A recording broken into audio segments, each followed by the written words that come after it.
congratulations. Thanks. Good to see you back. Is that just 11? Yeah, thank you, that's great. Right. Luke, you good? Yeah, we're good. You good? Sydney, congratulations on the win. Your first time back racing the hurdles since Paris. Have you missed it? Always. It's my favorite. Obviously, the first one always hurts. You got to shake off the cobwebs, but just happy to be here. And obviously your first time racing in Jamaica as well. The crowd absolutely loved you out there. What was your reaction to how noisy they were for you? It's awesome.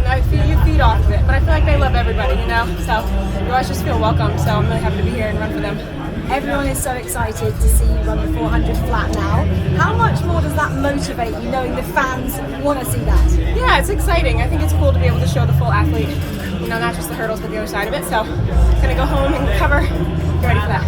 Most athletes have a weaker event, not you. On paper, you're fastest in both of them. Are you focusing on one more than the other this weekend?